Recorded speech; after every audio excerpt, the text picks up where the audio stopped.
Over the weekend, the White House Correspondents Association had their gala, they had their dinner, and Alex Thompson from now Axios, prior to that Politico, didn't really apologize, but came forward and said we, quote unquote, missed the story of Joe Biden's demise, his health demise, his cognitive demise during the 4 years. Jake Tapper has written the book since President Trump was elected that they missed the demise of Joe Biden as well. Fast forward to this lawsuit with CBS, right? So the media, legacy media, has not been held accountable. Will this lawsuit with CBS go to fruition? In other words, I would love to see it go to trial so that we can see, so they can be held accountable. Additionally, will the New York Times be enjoined into that lawsuit, because the New York Times has already stated that they agree with CBS. And Trump has said maybe we're going to sue the New York Times as well. And as a follow-up to all this, and it really does dovetail because it's not just left-leaning media, Fox News. Fox News put out a poll. I'm a statistician. The poll they put out was wildly biased against President Trump.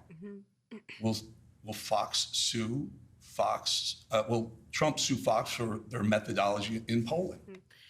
Two great questions. Let me hit the first one first. As for CBS and the White House Correspondents Association dinner, it was laughable. They gave an award to a journalist for talking about Biden's mental incompetence. He wrote a story about it years after the American people knew that story to be true.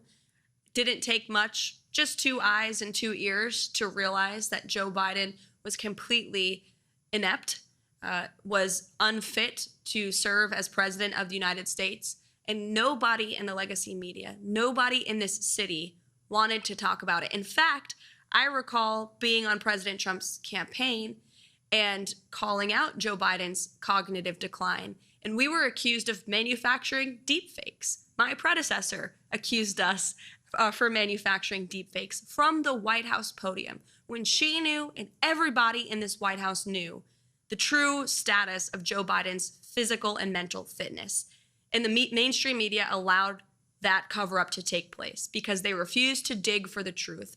They tried to get the American people not to believe their own eyes. It is truly one of the greatest cover-ups and scandals in American history. And again, this is why we are welcoming independent journalists and social media influencers and content creators into the White House with open arms, because all of you in this room and many of your colleagues in independent journalism talked about this online. Nobody gave you credence as far as the legacy media is concerned. And now they host cocktail parties where they're applauding each other and patting each other on the back for uncovering the truth. It was years later, and it's truly sad to see. But again, that's why we're making much needed and long overdue changes. As for the lawsuit against CBS, the president and his legal team fully intend to carry this lawsuit forward. The president put out a very strong statement in regard to that and fake news CBS this morning. And then as for the Fox News poll, the president's right. These are fake polls. They overpoll Democrats. They underpoll President Trump's supporters. It's always been the case for media polls. They consistently underestimate President Trump's support amongst the public.